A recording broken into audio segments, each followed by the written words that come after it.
All right. Hi, everyone. Welcome back to Fairy Tales. Today we have a very, very special guest. Sam, we'll just get started right away. Would you mind introducing yourself? Of course. First, Jay, thanks for having me. I really appreciate it. Hi everyone. It's called Fairy Tales. Fairy Mhm. Tales. That's that's so awesome. I love it. Yeah. Um, Hi everyone. My name is Sam. Nice to meet everyone. I went to Pomona from 2020 to 2024. So I'm class of 24. I studied computer science and I minored in economics and math. I was very involved in, you know, the hackathon, 5C Hack and PAI and other clubs like that. And I was a TA for some of the upper division classes as well. So yeah, happy to be on. Yeah. Love that. I'm glad you like the name. I've heard mixed things so far, but No, never let anyone take that away from you, dude. okay. So to get us started, my question for you is who was your favorite professor at the 5Cs? Oh my goodness. Wow. Eh, um, this is a very hard question because I literally loved all of my professors. And honestly, just about that, I think during my time in the computer science department, I think I've had just such a positive experience with the community there as a whole, like the interactions between the professors and the students and the how welcoming the faculty and academics were. Top tier, top notch, would absolutely do again. It's hard. I can't pick a favorite professor, and I know they're going to be watching this. Maybe some of them, so I can't. But Top three? sorry, Top three? top three. I know all of them, so you can't do that. Okay. Wait, how Oh my about one goodness, that's not from the computer science department? not from the computer science department. Wow, this is a hard one because I would say either Professor Zemmel from the economics department or Prof. Sharyari from the math department, Prof. DML from the politics department. Too. I can't pick. They're Okay. all awesome. Oh man, I'm so sorry. This is such a cop-out answer, but they're all No, so it might great. be a tough question. If you Yeah, asked me that too, I don't know exactly what I would say. yeah, yeah. But okay. Dangerous question to ask an alumni. Okay. Yeah. Okay. Well, Alumni. I'm actually happy with that. We got a variety too, and I like Yeah, that you went to different departments as well. yeah. Of course. Okay. So let's go back to your time at Pomona, which honestly wasn't that long ago. And there's a couple things I really want to ask you about. And the first one is going to be about hackathons. I feel like I've noticed sort of more recently, hackathons are becoming more and more of a place where kids can go and sort of show off their talents in engineering, in design, and in basically problem solving. What sort of trends did you notice across the 5C students when you were running hackathon? Yeah, I think exclusively to our 5C hackathon, the largest demographic of people who would not only sign up but attend were first time hackers, like beginners. And that's a statistic we like really took pride in because not only did we create an environment to facilitate, the growth and learning that someone who may not know how to program or code needs, we got pretty positive feedback from said beginners who joined and said, like, you know what?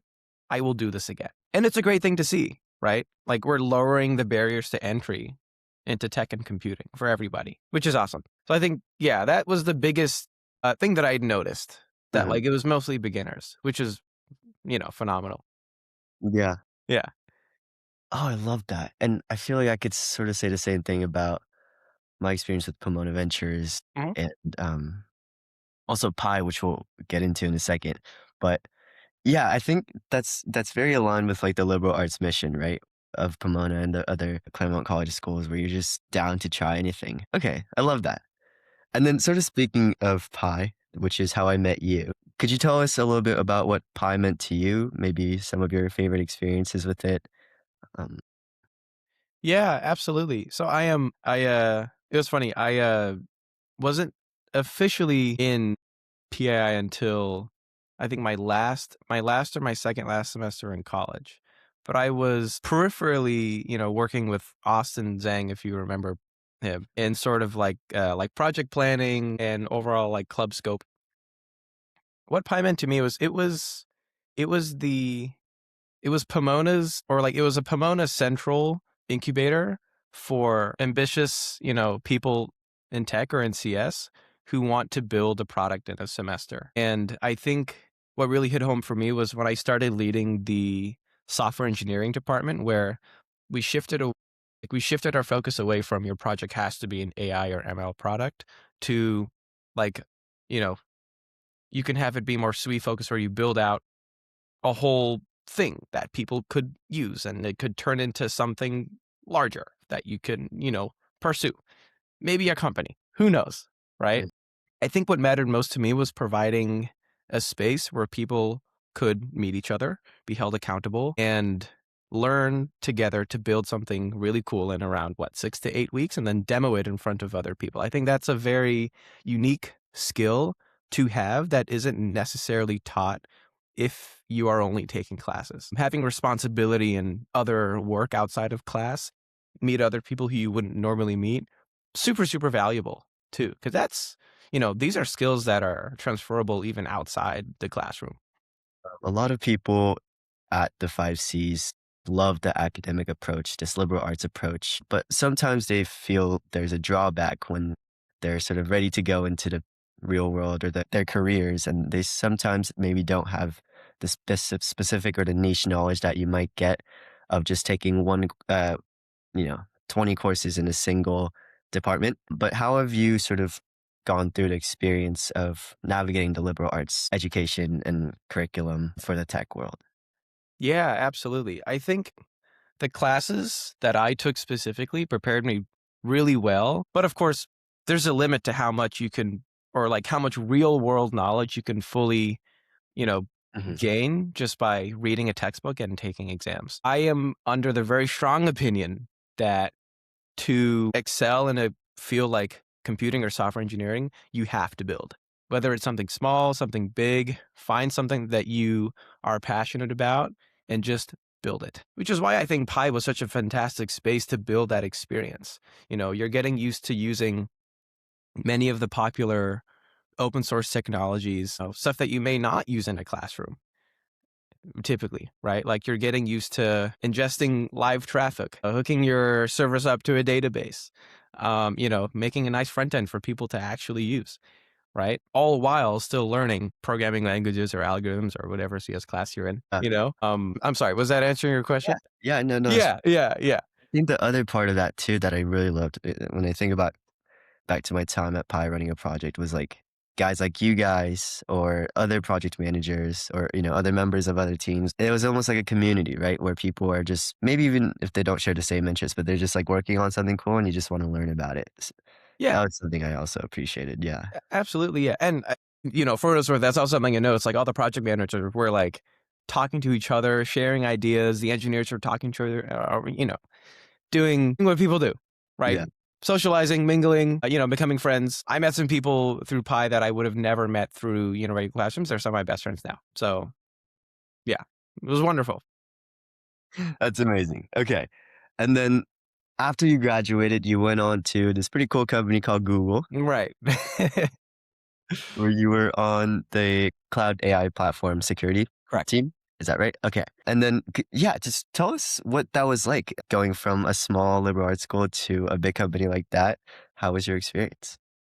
Yeah, my journey there was quite a weird one, but very fulfilling and very rewarding. And my team was one of the security teams that managed the platform security for Vertex AI. It's like the platform that where you can deploy models, host models, train models, stuff like that. Many of the AI products that Google Cloud offered was through that service. And a lot of the work that I was doing or a lot of the early work that I was doing was improving the security of that service. I'll leave it at that. Like particularly like internally, internal security. And later on, it shifted more towards agentic security, as in like Google has an agent development kit or a Python, now Java and Go SDK for building agents called Google ADK. And part of my role was to find experimental ways to integrate security into that SDK natively. So some of my code is actually online on the internet, ADK samples. You can look for my, Sam Malik at google.com. You can look at it, maybe see if there are any commits from me. But that was sort of what I did. The transition into Google from Pomona was a very smooth one. I feel like the culture there is, of course, top notch, but there are a lot of similarities between how classrooms work at Pomona and how teams work at Google. Mm. There's a no blame culture, highly collaborative. You're working with the best of the best of the people, right? And the combination of the high technical bar, the ease of conversation, and overall liveliness made me feel at home at the company. And I think largely because of the classroom environment that, you know, I was in at Pomona. Yeah. Oh, I'd love to hear that. That's actually really cool. Yeah. Yeah, because sometimes what you hear about, like, big companies that is that there's a lot of maybe, like, politics involved and, things happen that are kind of out of your control, but you just have to accept it. But that's really cool, and glad you got that experience. Yeah. Yeah, Thanks. Yeah. yeah. And then sort of transitioning to where you're now, Yeah. which I think is really, really, really cool. First of all, yeah, would you just sort of tell us what Aegis kind of is and what made you sort of step away from Google and into this new role? Of course. Yeah. Um, Last October, I shifted from big tech into the startup world. I'm at a company called Aegis AI, spelled Aegis AI. We are an AI native email security company. You install us at the API level, either Google or Microsoft Workspace or Outlook or Gmail or Outlook, and we protect your inbox from the bad stuff and we let the good stuff through. The premise, that's what we do. We catch bad emails and we let the good stuff through. And the way we do that, we leverage AI models, our own personal AI models, agents to do so. So fundamentally, we are an AI security company. So I never left the realm of AI security. And I think that was one of the main factors that made me switch to, I mean, I'll get into, if you want to talk about what made me leave Yeah. big tech into going into the startup world, more than happy to, dive into that. But I personally am just really interested in AI and security. And I think the shift was a smooth one, to Yeah. say the least. Yeah, I think that's exactly what you told me last time of how you were able to sort of combine the two things you really liked in Yeah. AI security, and it was almost like a no-brainer, especially with what I'm sure we'll get into about the team. Yeah, well, yeah, tell us about the transition, like your personal how it felt, personal experience of transitioning. Yeah, of course. So there were a variety of factors that made me want to switch, but fundamentally, I think it was, although I had really enjoyed my time at Google, I felt like the opportunity of joining just the group of people I would be working at Aegis, I'd spoken to the team beforehand.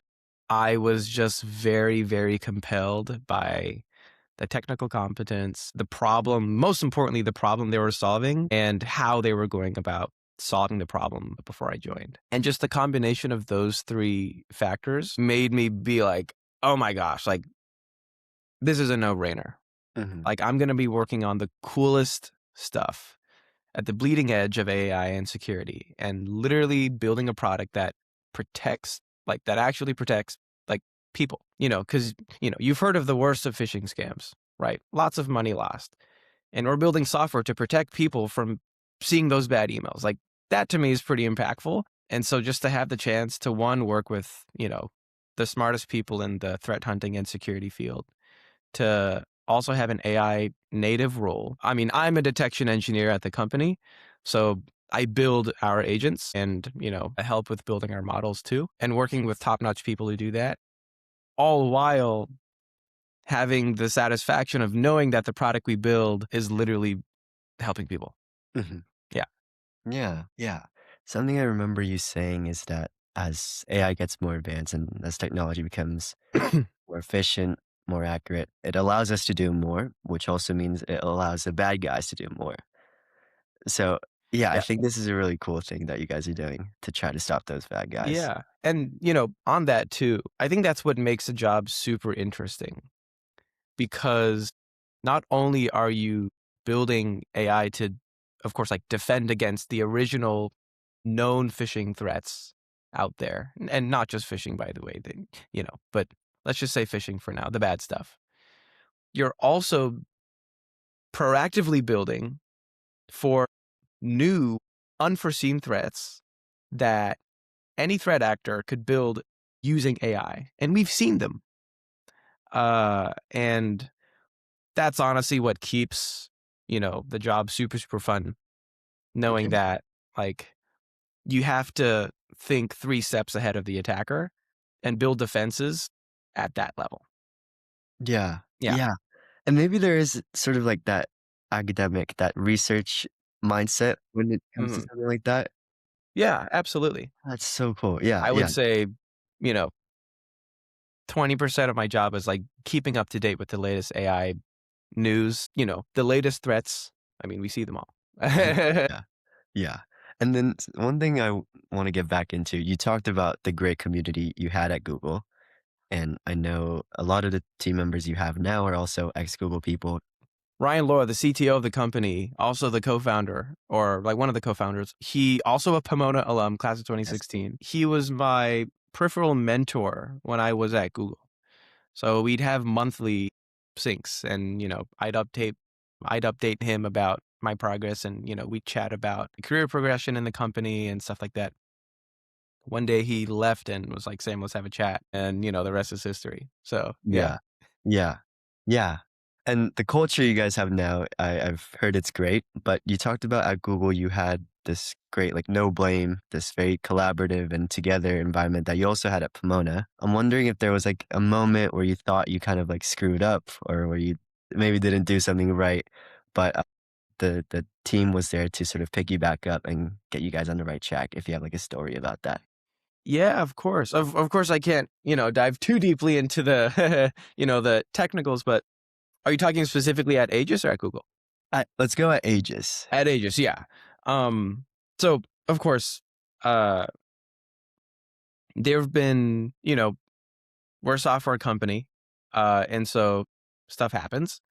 Um and man, I'm trying to say stuff without giving away too much. um the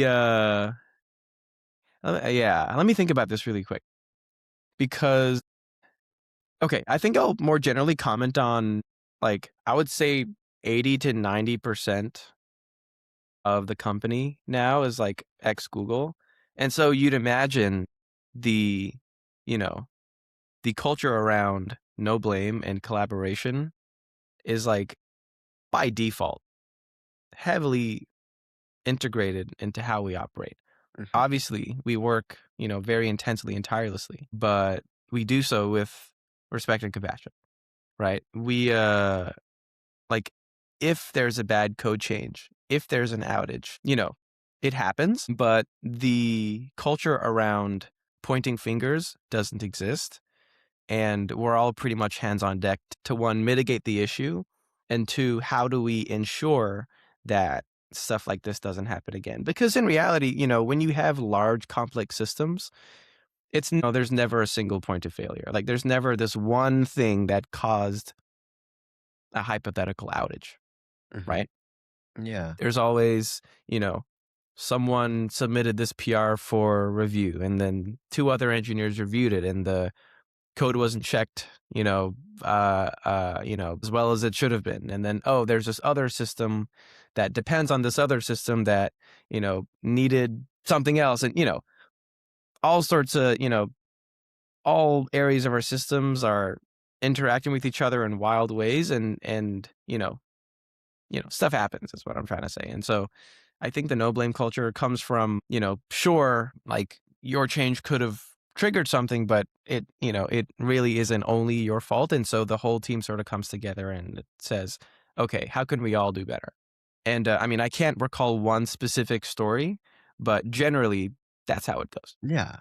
And Yeah. how important is that? Let's talk about, for you personally, but also for, like, the success of a early stage startup.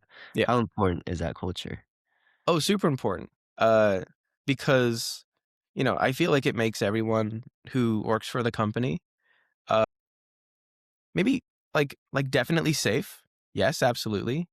But there's not as much stress involved with, pushing and releasing code, right? No one's, no one person is going to be pointed out. And I have been in, I mean, not in the big tech world or not in my career, but, maybe in college, you're working on a school project. I have been in situations where, you know, there has been, pointing fingers or Yeah. or the blameful culture, I should say. And I'm glad that's like literally not present was not present during my time at Google and is definitely not present during my time at Aegis. But super important, just because it keeps the morale of all of us high. Like we all really enjoy working with each other because we know that we're all on the same team. Like we're trying to achieve one goal: protect users' inboxes. Like that's our goal, and we're all working hard to do that. Yeah, that's a great answer. Yeah, I think it's sort of easy to say, yes, culture is important. Yes, we have a good culture, but actually upholding those values that make it a really good culture is super important and sometimes like hard to do. But I'm glad you guys are doing it well. of course. Yeah. And I feel like if you're in that culture, you're working for that culture, you're willing to give that extra mile, you're willing to fight for that common purpose.